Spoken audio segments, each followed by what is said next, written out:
Welcome. This is Brenda Charles-Edwards, the host of Seniors Matter. We're live every Friday at 12:30 p.m. Pacific Standard Time. We are on Rainier Avenue Radio World, your community radio station. You can also listen to us on YouTube, Facebook, Twitch TV today. Seniors Matter invites a variety of guests to discuss issues and activities that may impact the lives of older adults, their families, and the community. If you're interested in knowing what is the best gift you can give yourself or your loved ones, join me on Zoom for a group or individual session on end-of-life planning. Call me at 206-683-2636. My guest today is Dave Morrow. He is the president of Plateau Security Advisors LLC, which provides cybersecurity and threat consulting to large and small businesses. He has over 35 years experience in cybersecurity, investigations, and incident response. Welcome to the show, Dave. So good to see you again. Hi, Brenda. Thanks. Glad to be here.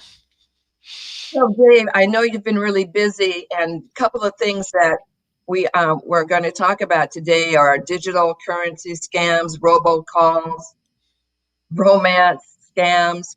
But let's jump into the digital currency scams first, please.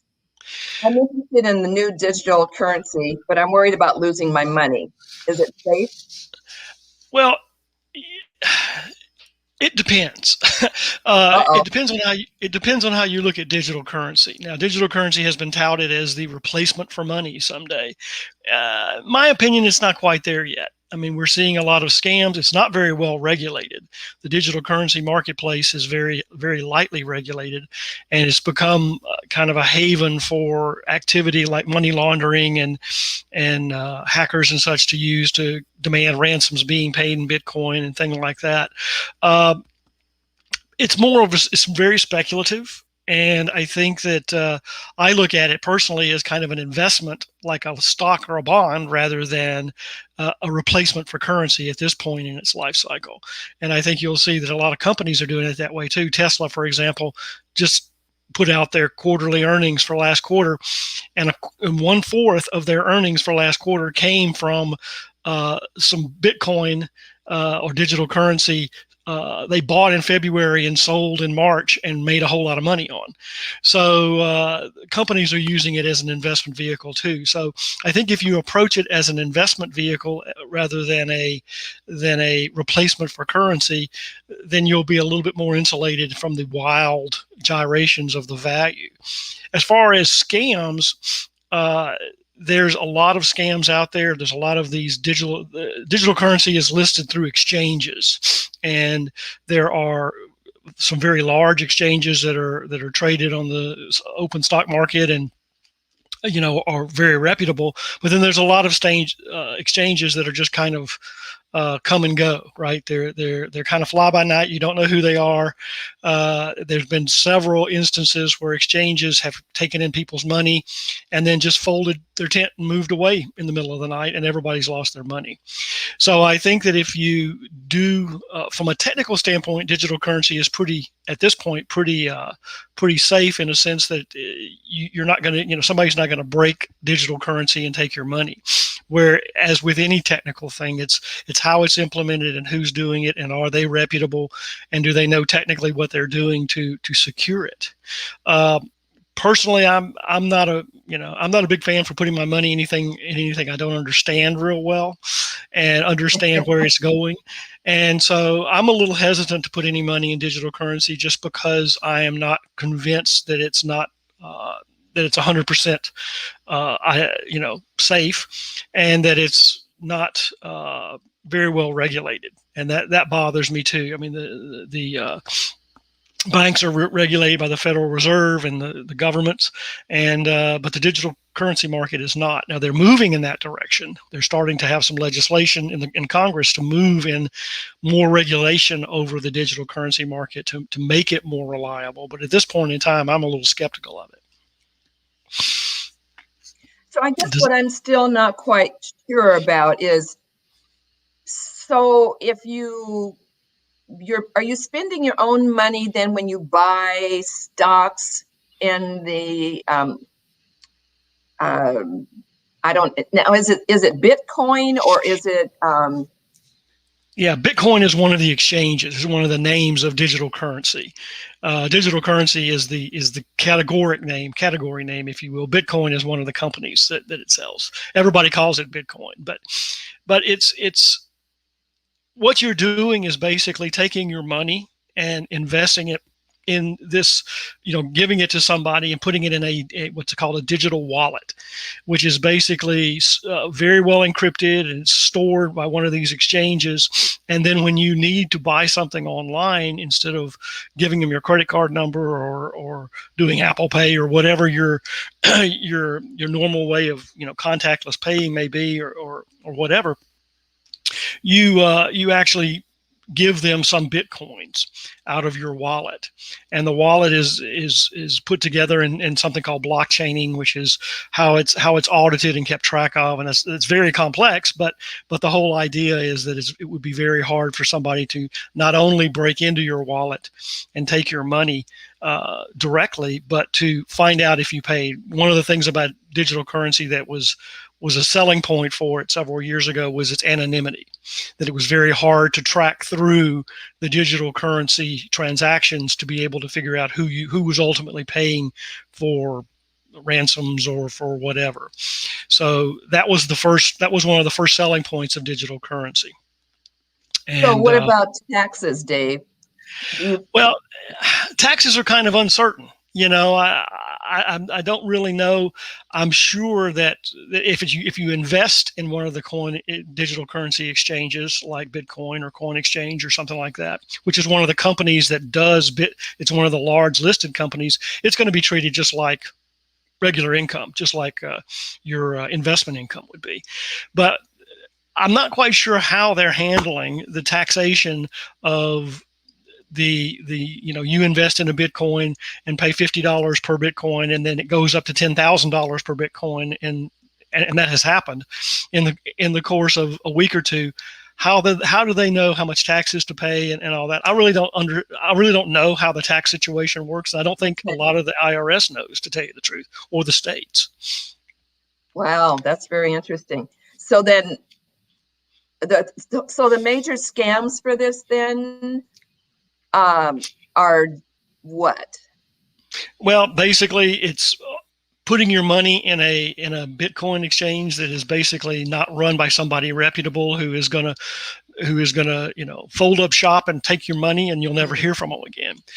That's the big one that we've seen. Now I was just reading yesterday that there's some as I said, this blockchaining of investing of where your money is kept in your digital wallet, if you will, is a pretty secure cryptographic method. I mean, it uses cryptography, and it's very, very secure in cryptographic terms. But there is now, because there's so much money involved, it's drawing the bad guys, right? They go where the money is. And so It's drawing the bad guys. And I was reading the other day that there has been at least a report of somebody trying to directly attack and find a vulnerability, and perhaps has found one in one of the blockchaining algorithms. I don't know if that's true or not, or it's just somebody saying that, because there's a lot of hype around this whole thing. I'm sure. So let's go into robocalls, because I know everybody hates robocalls. Everybody hates robocalls. Robocalls are probably the most frequent question I get when I talk to people in general about cyber fraud and the things that that bug you about it in cybercrime. So yeah, everybody hates them. Well, and the thing about it is, like for instance, my mother gets them all the time, and because they have, well, sometimes they use the 206 area code, but other times they'll, use different area codes. But there's this one, I think it's out of Minneapolis. She gets this one about the police charity, and I've gotten that one too. And it's like national. Because I told a guy the other day, he was talking about the police. I said, I give to the local police fund. He goes, but this is national. I said, and I don't care. Click. I talked to him longer than I should have, but it's just so frustrating. Now, what happened to the do not call list? Is that still in existence? Oh yeah, it's still out there. It's and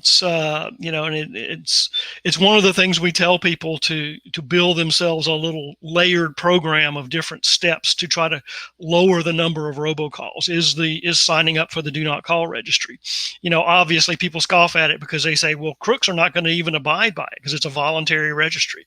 So the crooks don't care. They're just going to call. Granted, but if you're looking to reduce your overall number of calls that you get that are unsolicited, the do not call register is just kind of one brick in that wall. Okay. And so, yeah, it's very, in fact, I tell people use the do not call registry, use the registries that have you opting out of mail-ins and, credit card things, any of those things. I urge you to do it because there are some reputable companies out there that do robocalls. And if you're on the do not call registry, then they are probably not going to call you if they're a reputable company. Now, one of the things that you have to be careful for when you do things like put in tools, like there are several different tools if you use a mobile phone, is that there are legitimate uses for robocalls. I mean, you get calls from your dentist or your doctor reminding you of appointments. Well, You may get calls from your right. pharmacy saying, hey, your prescription is ready. So you kind of have to, you can't just say do away with all robocalls because there are some legitimate uses for it. But there's some other things you can do. Again, we talk about building a wall brick by brick, and one of the bricks is the do not call registry. Another one is if you use a cell phone, there are applications out there. There's one called RoboKiller and there's one called No Mo Robo that you can get from your app store, whether it's Android or Apple. And I've used both of them, and they both work to some degree to screen calls that are coming from known fraudster numbers. So, everybody, both of them keep a large registry, millions of phone numbers that have been known to be used in scams and robocalls. And if they'll screen your calls before they let the call through. And if it matches one of those numbers. And this is for the cell phone, Dave? Yeah. Is this for the cell phone? Yes. Okay. Only for what cell about phone. the landline? Well, landlines are a little harder. Company? Yeah, the landlines are a little harder. Those two applications don't work on landlines, but you can always go to your carrier, to Verizon or AT&T or T-Mobile or whoever your phone company is. Most of them are having making available tools, instruments, because it's a landline. It has to be plugged into the phone line somewhere physically, at your house usually. But they're making those tools available. But you usually have to either pay an additional monthly fee a little bit, $2 or $3 a month, or one thing you can do is go to a electronic store like Best Buy, or go look online on Amazon or something, because there are devices that will screen robocalls on landlines, and they work fairly well. Yeah, from what I hear, they work fairly. I don't have landlines. I haven't had landline in 10 years. So yeah, I understand. But I'm a computer geek, so I don't deal with landlines anymore. But I use both. I've used both RoboKiller and No Mo Robo, and they both do their job pretty well. And I also screen my calls. If I don't know who you are, I mean, I live in Bellingham. Even if I know it comes from a Bellingham number, but I still don't know the number and I haven't had a contact, I'll let it go to voicemail. And the idea is, if they want to talk to me bad enough, they'll leave a voicemail. That's the way I feel, Dave. Well, one of the tricks I have is that I've moved around a lot, and so my phones are not in a Washington area code. They're in a Texas area code, which I lived 10 years ago. And so if I get a call from Texas, from the Dallas area, I know that it's a scam. I know it's either a wrong number or a scam, and neither one of them do I want to talk to them. So I just don't answer it. So if you do that, I mean, I've talked to several people who also do that, who have their phone at another area code than where they live. And that tends to also cut down on the neighbor spoofing numbers that you were talking about, where the fraudsters have started using your neighborhood phone number, your neighborhood phone exchange, to disguise the fact that they may be robocallers. Gotcha. If you're just tuning in, you're listening live to Seniors Matter with your host, Brenda Charles-Edwards, at Rainier Avenue Radio World, your community radio station. We're here every Friday at 12:30 p.m. Pacific Standard Time. Today, you can listen to us on YouTube, Facebook, Twitch TV. Do you need financial documents notarized? Are you a senior that needs documents read to you for clarity or completion? Call me, Brenda, at Black Orchid Notary, 206-683-2636. Tell me where, I'll meet you there. Now back to my guest, Dave Morrow, president of Plateau Security Advisors, LLC. In a wide-ranging military career, Dave served as an enlisted member and an officer in the U.S. Air Force from 1976 to 1998. He spent 12 years as a special agent for the Air Force Office of Special Investigations, specializing in computer-related crime. Thank you, Dave, for your service. Now, I'm happy to do it. Let's talk about imposter scams. Oh, so, yeah. I just discovered someone filed unemployment in my name. What do I do? Well, that's been one of the emerging scams we've seen because of the pandemic and the fact that a lot of times the unemployment was being used to pass out the stimulus checks. So what we've seen people do is, your Social Security number is out there. Pretty much, those of us who've been dealing with this for a long time realize that almost everybody's Social Security number, if you look hard enough, you can find it online. So in some states they have to do is file, your name, your date of birth, and your Social Security number, and they get unemployment in your name. So the first thing you need to do, if you get a letter or get a call that says, hey, here's your unemployment or whatever, or you go to file unemployment and somebody says you've already filed, is you first need to obviously tell the state unemployment people that you believe it's fraudulent, file whatever kind of affidavit with them you have to, then file a police report. A police report, in most cases, police agencies, local police may not investigate it for you, but you need that piece of paper to prove that you were a victim of fraud. So file a police report. If you're employed, if you're still employed, tell your employer that somebody is doing unemployment fraud, because they're tied into unemployment and they pay into it. And so it would infect your employer and might come back on you through them if you don't notify them.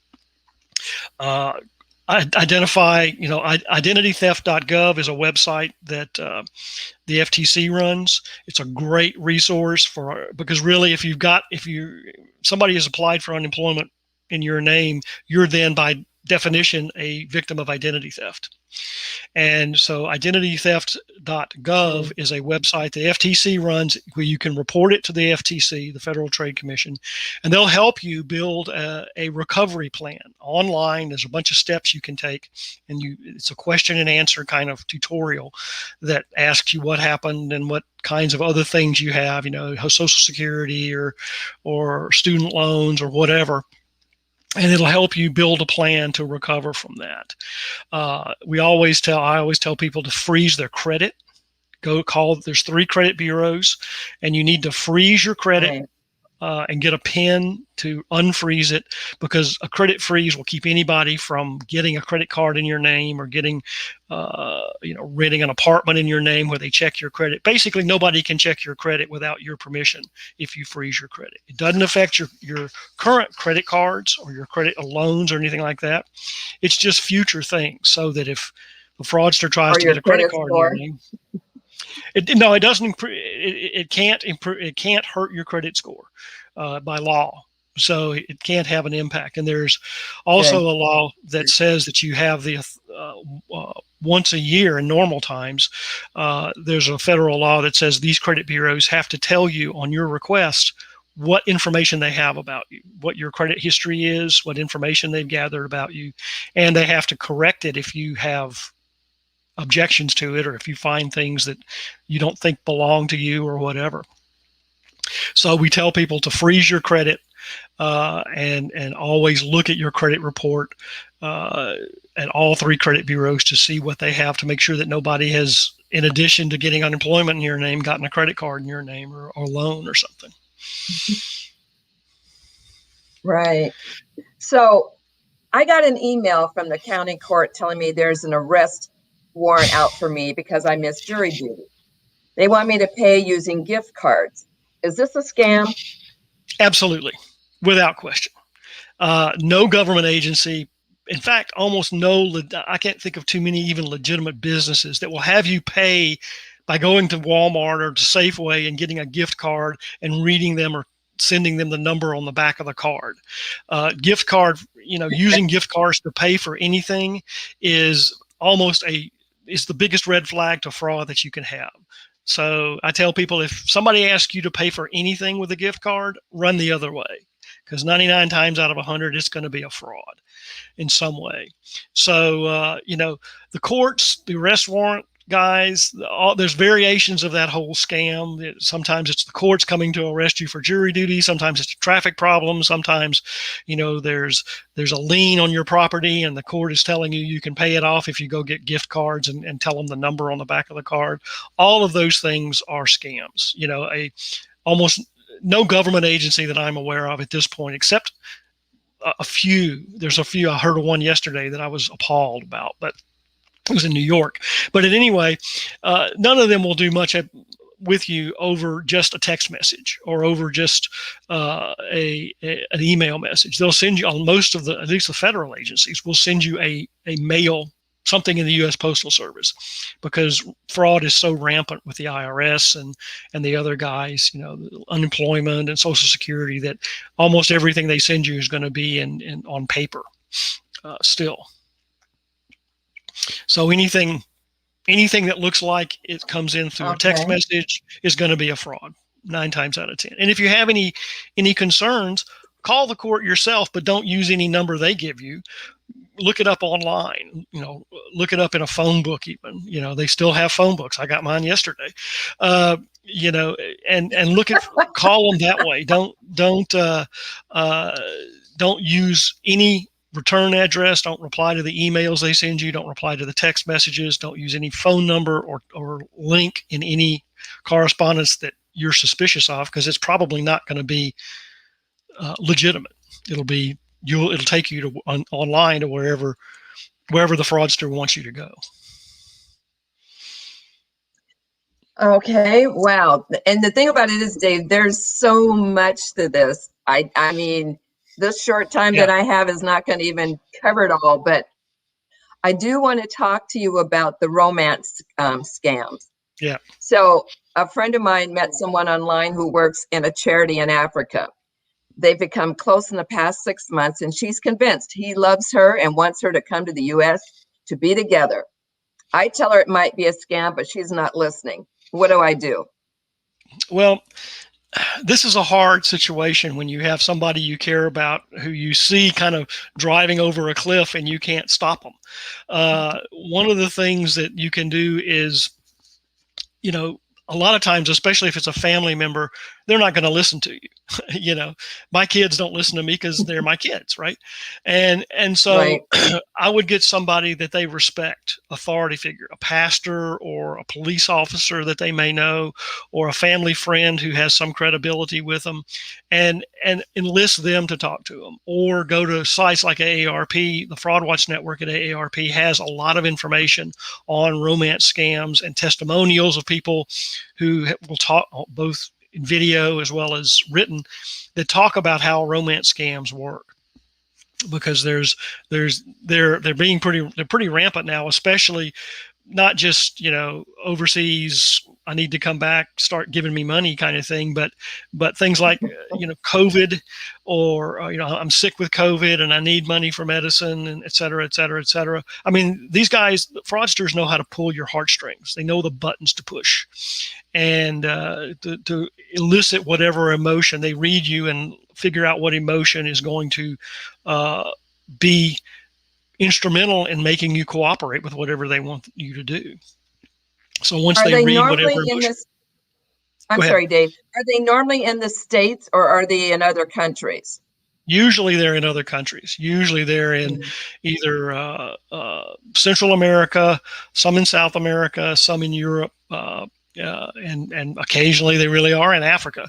But a lot of times it'll be, especially if somebody's met online and has never really talked or even done quick FaceTime or face-to-face over the internet. the fraudster's running 4 or 5 or 6 scams at one time with 4 or 5 or 6 people on the hook at the other end at any given time. And so it's their business. I mean, it's the way they make their money. So, but if one of the very first tells or red flags about any online relationship is that, especially a romance scam, eventually, it may take 6 months or it may take, more than that or a little less, they'll be grooming you, making you feel like it's there's a relationship there and that they love you and all that. But eventually, it inevitably turns around to money. Eventually, they ask for money in some form for some reason. And the problem is that once you start giving the money, there's always a new reason. 2 things. There's always a new reason that they need more money.